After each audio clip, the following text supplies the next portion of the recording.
si vous voulez me rejoindre. Je vais vous laisser la place. C'est Evelyne qui va commencer. Ouais. Bonjour à tous. Pour ceux qui ne me connaissent pas, je m'appelle Evelyne, je viens de l'île de la Réunion et je suis à la retraite depuis une dizaine de jours. J'ai 62 ans. Lorsque j'ai eu 46 ans, Dieu m'a conduite jusqu'ici il y a de cela 15 ans. 2 mois après mon arrivée à Grenoble, il m'a guidée entre guillemets jusqu'à l'ECE et je me suis convertie et faite baptiser 1 an après. Je suis venue devant vous ce matin témoigner de ma reconnaissance pour la providence de Dieu dans ma vie. Pour comprendre mes mauvais choix, je dois d'abord vous dire que je n'ai pas été épargnée par les épreuves depuis ma naissance, ce qui a forgé certains aspects de mon caractère. Je suis souvent guidée par la peur, et en particulier la peur de manquer. Deuxièmement, j'ai dû compter sur moi-même depuis l'enfance.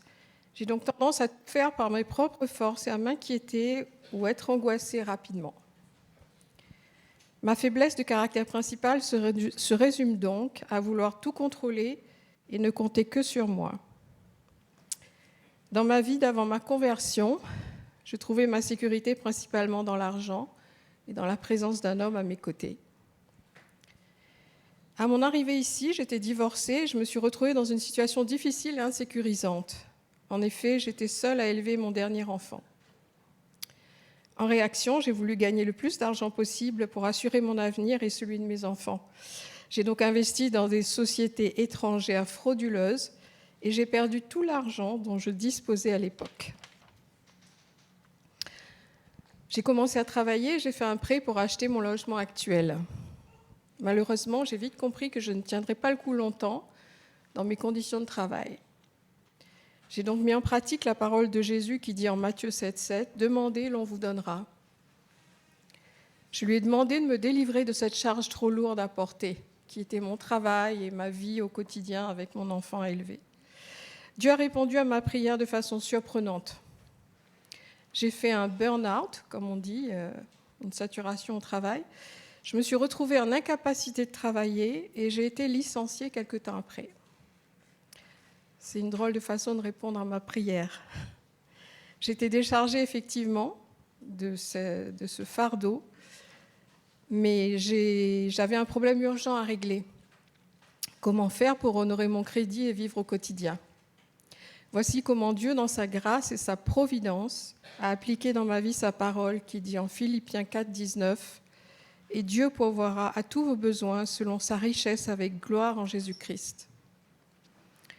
En effet, j'ai bénéficié d'une pension d'invalidité et d'une prévoyance qui garantit un salaire complet jusqu'à ma retraite. Mais ce n'est pas fini. Il y a 2 ans, la retraite se profilant avec une baisse de revenus, j'ai commencé à avoir peur de manquer à nouveau.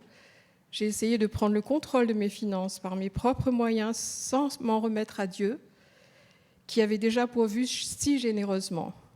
Je suis décidément incorrigible. J'ai donc perdu à nouveau toutes mes économies en investissement dans une arnaque grossière. Je me suis alors sentie honteuse, déçue de moi-même et de mon péché. J'ai demandé pardon à Dieu pour ma cupidité et mon besoin de trouver ma sécurité en dehors de lui. Dans ma crainte de l'avenir, je me suis accrochée à sa parole qui dit en Matthieu 6, 34 « Ne vous inquiétez donc pas du lendemain, car le lendemain aura soin de lui-même. À chaque jour suffit sa peine. » Mais ma crainte était latente. Comment vais-je honorer mon crédit et vivre au quotidien avec une future pension de retraite qui m'obligerait à vivre en faisant attention à la moindre dépense ? Notre cher Seigneur a apaisé ma crainte il y a 2 mois. J'ai trouvé dans ma boîte aux lettres un chèque qui venait de l'étranger. Vous vous rappelez qu'à mon arrivée il y a 15 ans, j'avais perdu tout l'argent dont je disposais en investissant à l'étranger. Et bien sûr, ce chèque était inscrit la somme exacte que j'avais perdue. Cette somme me permettra de solder sous peu mon crédit qui ne pèsera plus sur mes dépenses à la retraite. Gloire soit rendue à Dieu qui, dans sa bonté, a apaisé mes craintes en son temps. J'ai été une mauvaise gestionnaire des biens que Dieu m'a confiés, mais dans sa grâce, sa patience et avec douceur, il m'a réconfortée et montré que ma sécurité pour aujourd'hui et demain est en lui seul. La providence de Dieu est tellement évidente dans ma vie que je peux dire avec assurance, aujourd'hui, comme le psalmiste, « Le Seigneur est mon berger, je ne manquerai de rien ». En conclusion, je voudrais vous dire que je suis pécheresse par nature et que je ne serai pas épargnée par les épreuves jusqu'à la fin de mes jours. Mais grâce soit rendue à Dieu parce que lorsque mon péché a abondé, sa grâce a surabondé. Il a transformé mon caractère en profondeur en me donnant cette paix qui surpasse toute intelligence concernant mon avenir. Ma tendance à vouloir tout diriger par moi-même a été transformée par les épreuves. Je lui ai abandonné cet aspect de mon caractère, tout dirigé par moi-même donc, et il a brisé une forteresse dans mon esprit. C'est ce qu'on peut lire dans 2 Corinthiens 10, 4. Car les armes avec lesquelles nous combattons ne sont pas charnelles, mais elles sont puissantes par la vertu de Dieu pour renverser les forteresses. Je veux chaque jour mettre en pratique cette parole de Proverbe 3,5. De tout ton cœur, mets ta confiance dans le Seigneur, ne t'appuie pas sur ta propre intelligence. Je sais que sa grâce se renouvelle chaque matin et qu'il me donne la capacité de vivre un jour à la fois.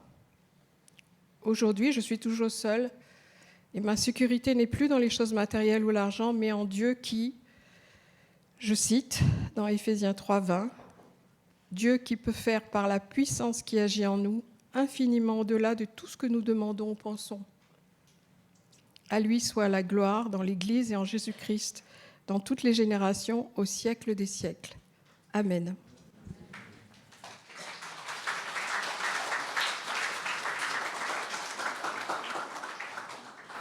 Voilà, ce sont des applaudissements de remerciement de nous avoir partagé ton témoignage, mais les applaudissements, bien sûr, s'adressent à Dieu d'abord, qui prend soin de ses enfants. Et le plus grand des miracles, c'est qu'il change notre cœur pour lui rassembler davantage. Voilà, je crois que c'est aussi le sens du témoignage de Noam. Le Seigneur change nos cœurs.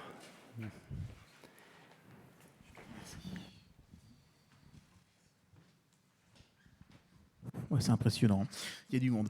Bonjour à tous.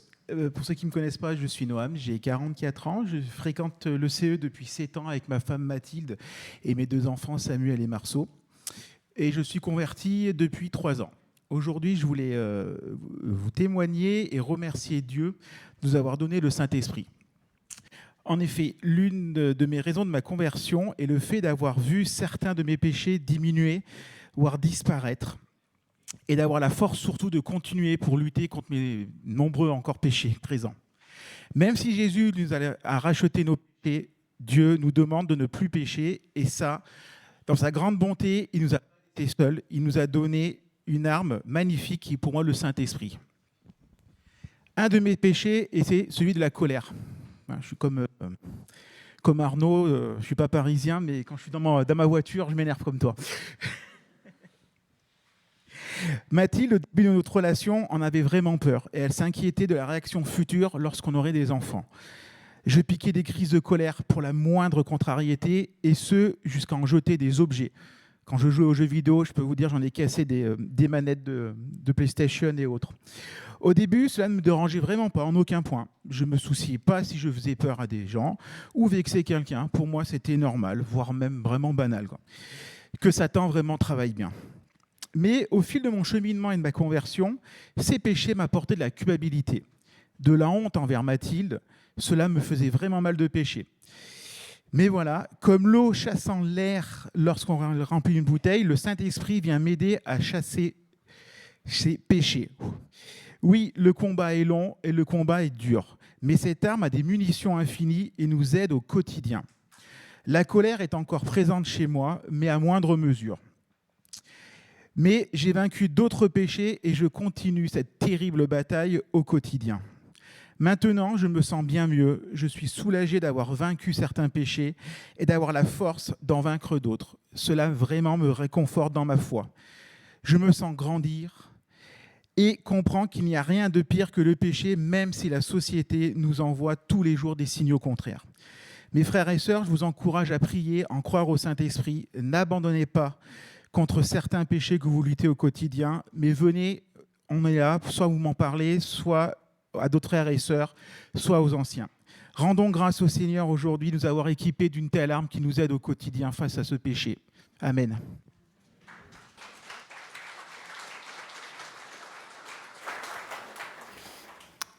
Voilà, merci Noam. Dominique arrive. Si vous ne savez pas pourquoi Noam a parlé de ma colère au volant, alors que j'ai l'air particulièrement doux et patient, comme ça, quand on me voit, voilà, vous pouvez écouter la prédication que j'ai donnée il y a 15 jours sur le site. Mais j'espère que ce n'est pas la seule chose que tu as retenue. Ça rend humble de prêcher. Voilà, Dominique. Bonjour à chacun. Dans le psaume 116, le psalmiste pose une question. Comment pourrais-je rendre à l'Éternel tous ses bienfaits envers moi ?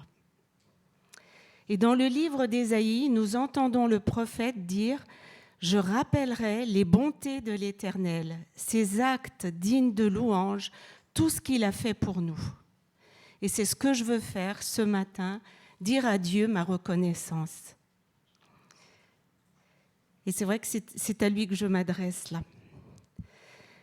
Seigneur mon Dieu, je veux te remercier pour tes innombrables bienfaits que tu m'accordes par ta grâce. Merci pour le privilège que j'ai de te connaître, d'être ton enfant. Merci pour ce si grand salut que Jésus m'a offert à la croix. Merci parce que je peux hériter de toutes choses par et avec lui. Ta présence dans ma vie est vraiment un soutien inestimable. Je te vois si souvent agir. Je te suis reconnaissante pour ma famille, chacun de ses membres, pour nos petits-enfants qui cheminent, chacun à son rythme. Je te remercie pour toutes mes sœurs en Christ, pour cet amour qui nous unit et qui vient de toi. Et merci pour tes réponses à nos prières. Merci pour toutes ces années que tu m'as accordées après ma maladie. Merci de me permettre de te servir encore et de jouir de la vie. Seigneur, tu connais ma nature soucieuse, mais tu m'apprends toujours plus à dépendre de toi et à te faire confiance. Cela fait plus de 40 ans que je marche avec toi et j'ai tant de sujets de reconnaissance. Merci pour ta fidélité et ton amour indéfectible. Seigneur, je veux m'attendre à toi et continuer de te faire confiance. Je t'aime.